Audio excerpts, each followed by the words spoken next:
Pertama mungkin Bapak Ibu anggota Komisi 10, saya mungkin ingin melaporkan sedikit beberapa butir kabar gembira dari hasil kunjungan kami di PBB baru saja kembali di kota New York.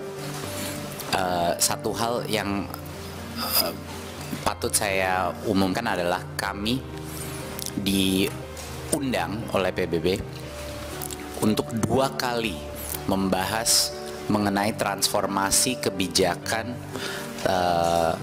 pendidikan Indonesia. Jadi pada saat itu kami pun mempresentasikan beberapa hal mengenai perubahan-perubahan kebijakan kita dan juga terutama dengan tema transformasi digital dari sistem pendidikan kita. Saya dengan senang hati ingin mengabarkan bahwa dari semua sesi yang ada pada hari itu, hanya sesi kami yang diberikan tepukan tangan di tengah-tengah sesi tersebut oleh para menteri-menteri dan juga pemimpin-pemimpin pendidikan dari negara-negara lain. Nah, ini merupakan suatu hal, jadi saya mungkin ingin berhenti sejenak untuk memberikan apresiasi yang sebesar-besarnya kepada seluruh ASN di dalam Kemendikbudristek atas usahanya selama bertahun-tahun ini dalam mengembangkan inovasi-inovasi terbaru yang sekarang bukan hanya kita belajar dari negara-negara maju dan negara-negara lain, bahkan negara-negara di dunia langsung setelah saya selesai sesi mendatangi tim kami, dirjen-dirjen kami untuk belajar dari Indonesia apa yang telah kita lakukan. Nah, ini pertama kali kami mengalami kejadian seperti itu. Dan tentunya bukan hanya itu, dari PBB kami juga berkunjung dengan universitas-universitas terbaik di dunia seperti MIT, Harvard, dan Georgetown, dan mereka pun para ilmuwan-ilmuwan dan profesor-profesor dari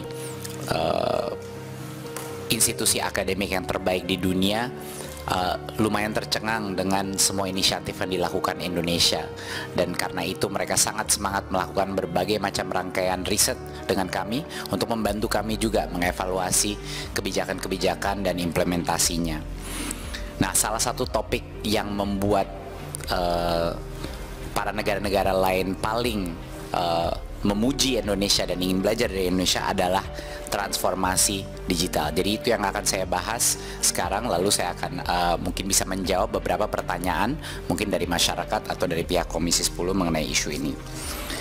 Berikut, seperti yang Bapak Ibu tahu, kita mengalami krisis pembelajaran yang sangat besar di masa pandemi ini. Kita tidak bisa hanya jalan seperti biasa, kita lari pun juga terlalu pelan. Kita harus melompat ke masa depan untuk mengejar ketertinggalan kita dan juga untuk mengejar ketertinggalan sistemik kita dibandingkan negara-negara lain. Jadi ini adalah salah satu untuk cara melakukan itu adalah untuk mengimplementasi perubahan-perubahan ini dengan cara yang jauh lebih efisien, dengan skala yang jauh lebih besar untuk bisa mengejar ketertinggalan kita, bahkan suatu saat bisa menjadi salah satu inovator di dunia. Berikut, kita punya lebih dari 300.000 sekolah, lebih daripada 3 juta guru, 60 juta murid. Ini adalah angka-angka yang fantastis. Kita sistem pendidikan keempat terbesar di dunia. Tidak ada satupun kebijakan yang bisa kita lakukan secara efektif, ya, tanpa ada dukungan dari teknologi. Hampir semua yang ingin kita lakukan, kalau ingin terakselerasi dan cepat, dan saya rasa generasi muda Indonesia sangat mengerti konsep ini, untuk bisa mengimplementasi dalam skala sistem pendidikan Indonesia, teknologi itu bukan suatu opsi. Teknologi harus menjadi medium utama untuk bisa melaksanakan kebijakan-kebijakan kita sehingga merata dan dirasakan oleh seluruh masyarakat Indonesia. Dulu ada beberapa perubahan yang kita ingin lakukan dari masa-masa lalu. Tentunya kita semua tidak asing dengan berbagai macam isu dengan penggunaan teknologi di masa lalu. Kita dulunya teknologi itu seringkali dirancang setelah programnya selesai dirancang. Dan harapan kami adalah mungkin saya bahas dulu. Jadi sebelum dirancang apapun, programnya dulu dibuat, tapi teknologinya tidak dari awal sudah dilibatkan dalam kebijakan tersebut. Permasalahan kedua adalah produk teknologi ini seringkali dibuat berdasarkan apa yang diinginkan oleh pemerintah dan tidak sering atau lebih mendalam menanyakan kepada stakeholder apa yang sebenarnya dibutuhkan. Jadi seringkali teknologi dibuat dengan pendapat apa yang mungkin pemerintah punya pendapat tersebut, tapi tidak memasukkan input-input yang lebih substantif daripada penggunanya sendiri. Jadi ini adalah masalah yang kami lihat. Seringkali produk-produk teknologi juga produk yang tidak terlalu andal, dengan kualitas dan scalability yang tidak terlalu baik. Dan juga permasalahan yang kita alami, ini semua permasalahan yang kami alami di Kementerian Pendidikan dan Kebudayaan. Dan produk teknologi untuk fungsi yang berubah-ubah dan tidak dikembangkan secara berkesinambungan. Jadi kita ingin berubah metodologi itu untuk menjadi di mana para pelaku dan praktisi teknologi itu menjadi mitra dalam proses merancang. Dari awal mereka dilibatkan walaupun bukan mereka yang menciptakan kebijakannya. Dan kami merasa proses rancangan produk teknologi itu harus mengedepankan si penggunanya sendiri. Dalam konteks ini yang paling penting adalah guru-guru dan kepala sekolah. Harus dari mereka kebutuhan itu bermuncul dan kita melayani mereka sebagai pemerintah. Dan tentunya kualitas produk yang harus jauh lebih baik dari sebelumnya karena harus berkembang begitu besar, dan kita membutuhkan tentunya talenta yang mumpuni untuk bisa mencapai ini. Berikut, inilah alasan kenapa dengan adanya kolaborasi paradigma baru dan kemitraan baru ini, kita bisa menghasilkan berbagai macam produk yang berkelas dunia. Dan inilah yang dilihat negara-negara lain sebagai solusi-solusi yang sangat pragmatik, yang sangat scalable, dan mereka sangat tertarik bagaimana caranya suatu pemerintahan bisa melakukan transformasi digital secepat ini dan sebesar dalam skala sebesar ini. Nah, itu yang mungkin akan saya ceritakan sedikit mengenai produk-produk ini. Berikut. Bapak Ibu, saat sekarang ini ada sekitar 1,6 juta guru kita yang menggunakan aplikasi namanya platform Merdeka Mengajar. Kalau Bapak dan Ibu anggota Komisi 10 belum melihat aplikasi ini, silahkan diunduh ya, silahkan, karena konstituen-konstituen Bapak Ibu banyak sekali yang sudah menggunakan aplikasi ini saat ini. Ratingnya di Play Store Android itu 4,8. Itu lebih tinggi daripada aplikasi-aplikasi yang mayoritas digunakan masyarakat Indonesia. Kok bisa Kemendikbud bisa menciptakan aplikasi yang dalam waktu kurang dari 6 bulan tiba-tiba digunakan 1,6 juta guru tanpa gurunya dipaksa menggunakannya, tanpa ada insentif keuangan untuk penggunaan ini? Karena fitur-fitur yang dibuat langsung mengatasi permintaan dari guru-guru kita berdasarkan hasil kita mendengar dari mereka. 55.000 konten pelatihan mandiri tersedia di dalam platform ini. 55.000 konten pelatihan. Dulu Bapak Ibu, biaya untuk melakukan pelatihan, contohnya pelatihan perubahan kurikulum, itu bisa dalam 1 tahun 2 triliun rupiah. Saya dikabarkan kira-kira anggarannya segitu, 2 triliun rupiah. Sekarang bayangkan, semua perubahan transisi kurikulum kita yang 140.000 sekolah yang sudah memilih untuk mengikuti kurikulum Merdeka, pelatihannya dilakukan secara mandiri di dalam aplikasi itu. Bisa dibayangkan Bapak Ibu betapa jumlah anggaran kita yang bisa dihemat dengan platform aplikasi seperti ini. Bayangkan berapa biayanya untuk bisa mengorganisasi 3.500 komunitas guru di seluruh Indonesia. Bayangkan biaya kita untuk perjalanan, biaya mengurus event-event dan fisik untuk bisa menciptakan suatu platform 3.500 komunitas guru. 551.000 guru mengunduh perangkat ajar, assessment dan lain-lain. Dan yang lebih dahsyat lagi adalah hampir 100.000, sekarang udah 92.000 konten yang diupload oleh guru-guru kita. Mereka yang menciptakan, menjadi kreator daripada konten-konten tersebut yang dihargai guru-guru lain. Ya. Jadi ini adalah platform untuk kita transisi ke kurikulum baru. Ini adalah platform pelatihan secara mandiri. Ini adalah platform assessment bagi guru-guru yang ingin mengetes anak-anaknya di dalam ruang kelasnya untuk mengetes numerasi dan literasi. Semuanya ada di dalam platform Merdeka Mengajar. Berikut. Bayangkan bagaimana dan berapa jumlah anggaran dan berapa jumlah waktu kerja Kemdikbud kalau kami harus melatih setiap kepala sekolah mengenai asesmen nasional baru kita, termasuk 280 indikator yang tersedia di dalamnya. Karena kami mempunyai platform digital namanya Rapor Pendidikan, secara serentak semua kepala sekolah dan kedepannya guru-guru akan bisa membaca dan belajar mengenai kenyataan yang ada di dalam sekolahnya masing-masing secara transparan. Mereka akan bisa melihat tingkat numerasi dan literasi. Mereka akan bisa melihat tingkat intoleransi di sekolah mereka, kekerasan seksual, bahkan perundungan atau bullying. Itu semuanya nilai-nilai Pancasila bisa dilihat per sekolah oleh kepala sekolah dan guru-gurunya. Sekarang ini sudah 141.000 satuan pendidikan yang sudah mengakses hasil daripada rapor pendidikan mereka. Dan semua ini karena platform digital kita secara otomatis. Berikut. Platform Kampus Merdeka adalah suatu kanal, suatu platform yang menghubungkan mahasiswa-mahasiswa kita terhadap ribuan kesempatan untuk magang di luar kampus, pelatihan-pelatihan teknologi di luar kampus, kesempatan untuk kampus mengajar SD di daerah tertinggal, kesempatan untuk melakukan riset secara independen. Dan sekarang sudah ratusan ribu mahasiswa yang meregistrasi dalam platform ini, 724.000 mahasiswa.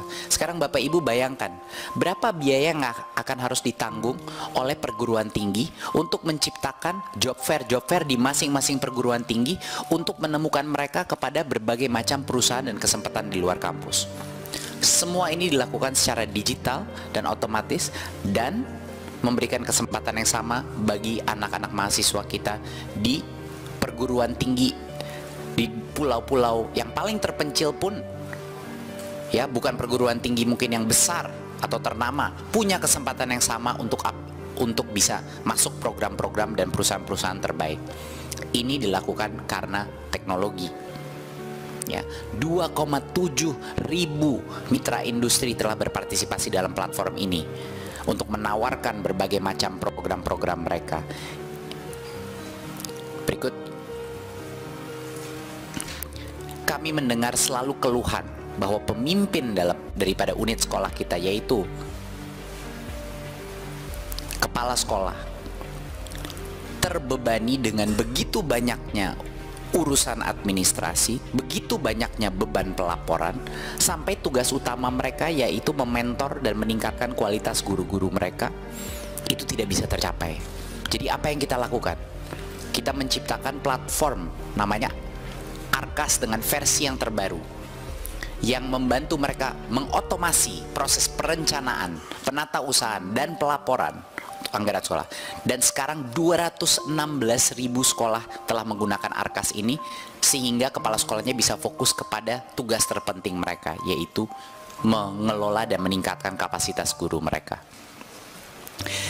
Kita menciptakan Siplah dan terus memperbarui Siplah sebagai e-commerce terbesar untuk sekolah-sekolah kita, sehingga sekolah di Papua dan di Maluku bisa punya akses kepada barang-barang, produk-produk, dan buku-buku dan materi yang sama dengan anak-anak di Jakarta dan Jogja. Dan kita menciptakan platform Tanya Bos. Ini suatu forum komunikasi yang interaktif mengenai pengelolaan anggaran, berbagai macam komunikasi. Jadi ini adalah platform-platform yang kita luncurkan untuk membantu kepala sekolah. Berikut. Jadi apa pembelajaran yang kita dapat dari pengalaman ini? Dan ini yang terus ditanya oleh negara-negara lain pada saat saya di PBB. Yang pertama pembelajaran adalah teknologi itu harus fokus pada dunia real dalam sistem pendidikan. Kami tidak membangun teknologi untuk langsung kepada siswa-siswa kita. Kita membantu teknologi terutama untuk membantu guru-guru dan kepala sekolah kita untuk mendukung offline learning kita. Dan kedua, ini bukan hanya hardware tapi software yang kami buat. Semua produk yang kami buat, Bapak Ibu, bukan pekerjaan kerjasama dengan suatu mitra perusahaan yang bisa mengambil untung. Semua produk yang kami ciptakan adalah punya dan miliknya Kemdikbudristek dan diberikan 100% gratis kepada stakeholder kami, yaitu sekolah-sekolah dan perguruan tinggi. Pada prinsipnya sebetulnya Pak Menteri, kami pun ingin memberikan tepuk tangan. Bukan hanya orang PBB, kalau orang luar negeri saja bisa memberi tepuk tangan, kenapa kita tidak? Tetapi memang kenyataannya kami tidak bisa memberikan tepuk tangan itu untuk saat ini. Ya, karena memang kenyataannya yang terjadi di Indonesia itu sangat berbeda dengan apa yang Pak Menteri paparkan di PBB sana. Orang luar negeri mungkin tepuk tangan karena mereka merasa hebat ya. Tapi tidak bagi kami, khususnya anggota DPR RI. Apalagi kami ini yang turun ke bawah, kami lihat air mata rakyat masih hari ini masih ada, Pak. Anda boleh bangga ditepuk tangan di PBB, tapi bagi kami tidak. Kami tidak bangga sama sekali. Karena apa? Masih banyak contoh persoalan di dunia pendidikan masih saat ini masih sangat banyak. Ya, kalau kita mau paparan satu-satu makan waktu sampai malam, Pak Menteri. Contoh saja hari ini kita dipaparkan lagi dengan laporan-laporan ada penyesuaian program, penyesuaian anggaran. Seakan-akan kementerian ini tidak punya prinsip. Pada saat kami melakukan rapat panja, konsinyering, semua program sudah Anda paparkan dengan data-data, dengan dana-dana, dengan biaya-biaya. Tapi kenapa sekarang berubah lagi? Kegiatan-kegiatannya dirubah-rubah dengan anggaran yang berbeda-beda, dengan alasan. Bahkan kalau tadi saya hitung, Pak Menteri itu di pendidikan tinggi, coba dihitung baik-baik, itu ada selisih lagi. Saya tidak tahu apa saya yang salah hitung, Pak, tapi saya sudah berulang kali hitung. Ada selisih sekitar 7 miliar. Apa 7 triliun ini? Saya bingung ini jadinya.